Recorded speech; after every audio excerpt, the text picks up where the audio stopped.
Shri Venkateswara gold తాకట్టులో ఉన్న మీ బంగారాన్ని విడిపించి కొనబడును.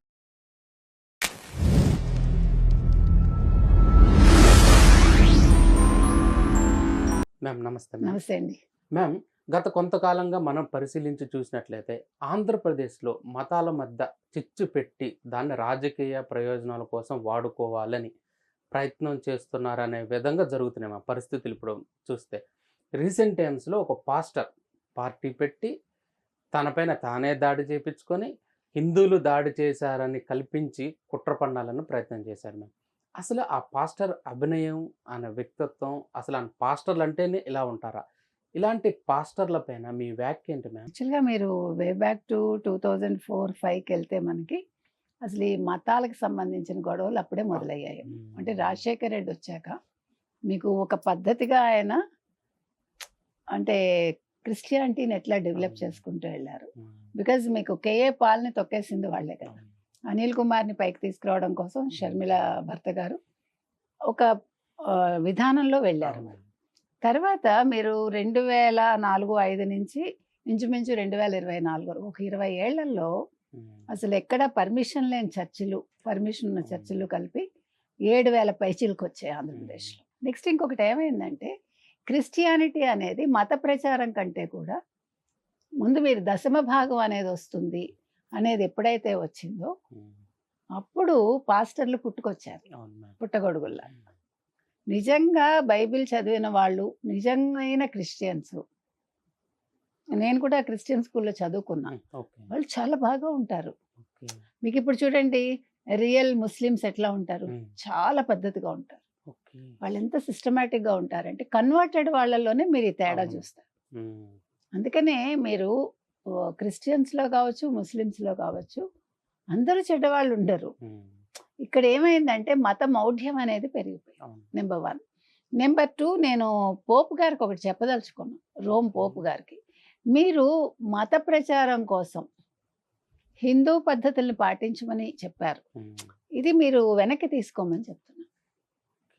ఎందుకంటే హిందువుల్లాగా ధ్వజస్తంభం పెట్టడం, మేరీ మాతకి చీరలు కట్టడం, పూజలు చేయడం, ఆఖరికి బతుకమ్మ ఆడడం, కీర్తనలు పాడడం ఎందుకు అవసరమే ఉంది? మీరు ఒక మతాన్ని, మీకు మామునివర్ అని చెప్పి తమిళనాడులో కూడా ఒక ఆయన ఫారినర్ వచ్చి మీకు వీధి వీధి తిరిగేవాడు సన్యాసిలాగా వేషం వేసుకుని. నేనంటే ఎందుకు చేయాలి పని? నువ్వు నీ మతాన్ని ప్రచారం చేసేటప్పుడు ఓకే చెయ్యి, ఎవడు కాదని అంటల్లా, కానీ నీ విధానంలోనే చెయ్యి. ఎంతమంది ఆకర్షితులు అవుతారో అవుతారు. నువ్వు హిందూ మతాన్ని ఎందుకు నువ్వు తీసుకుంటున్నావు? హిందూ మతాన్ని తిడుతూ వాళ్ళని మీరు కాఫీర్లు అంటూ, వాళ్ళని మీరు సైతాన్లు అంటూ మళ్ళీ దాన్ని ఎందుకు పాటిస్తారు? ఇంకా నువ్వు కొత్తదనం ఏముంది? నువ్వు వాళ్ళని కొంతకాలం మీకు గుర్తుంటే కనుకైతే ఈవెన్ ఎవరు జగన్మోహన్ రెడ్డిని కూడా స్వరూపానందేంద్ర స్వామి ఏం చేశాడు? ముంచి తీశాడుగా నీళ్ళలో.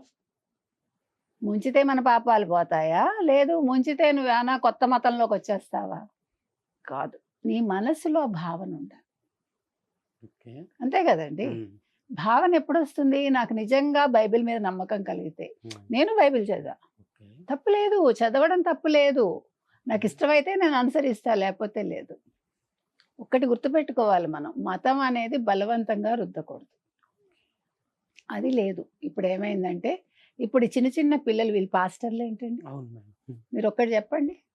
ఇప్పుడు మీకు గుర్తుంది పగడాల ప్రవీణ్ అనే వ్యక్తి చనిపోవటం అనేది ఒక పెద్ద ఇష్యూ చేసి ఒక మత కల్లోలాన్ని సృష్టించాలని మొత్తం పాస్టర్లు కావచ్చు, ఆంధ్రప్రదేశ్లో ఉన్నవాళ్ళు, తర్వాత ఈవెన్ హర్షకుమార్ లాంటి పెద్దలు కావచ్చు, ఇంకా చాలామంది, మీకు జూపూడ్ లాంటి వాళ్ళు, తర్వాత కేఏ పాల్ లాంటి వాళ్ళు, అందరూ మూకుమ్మడిగా ప్రభుత్వం మీద పడిపోదామని చూశారు.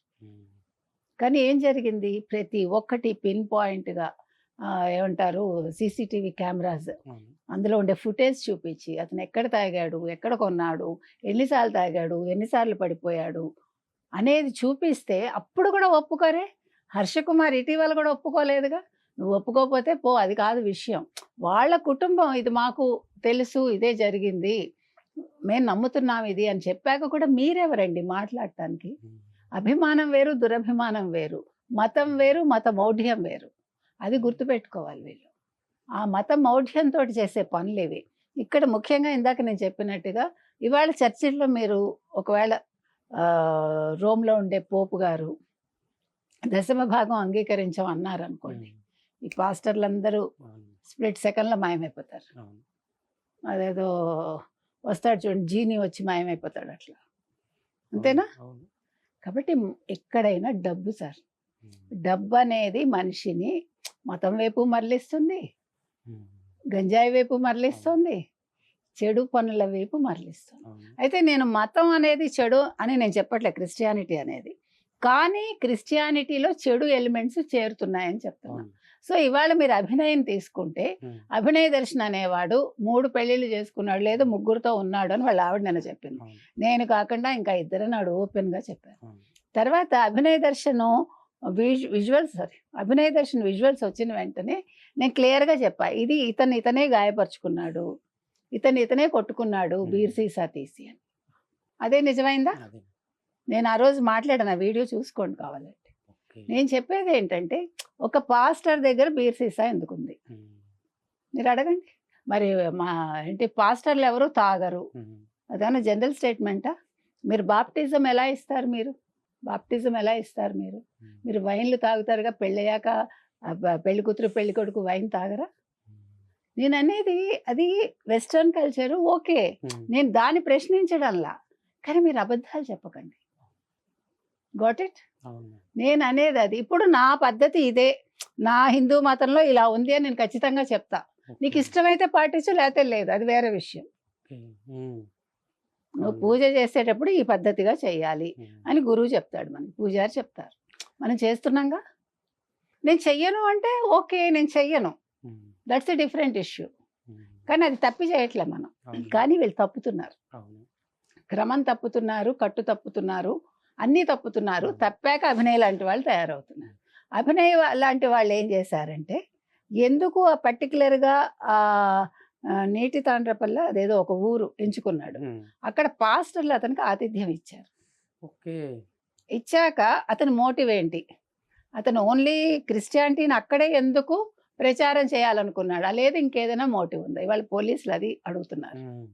మతం ముసుగులో వీళ్ళందరూ అమ్మాయిలు కూడా ట్రాప్ చేస్తారు.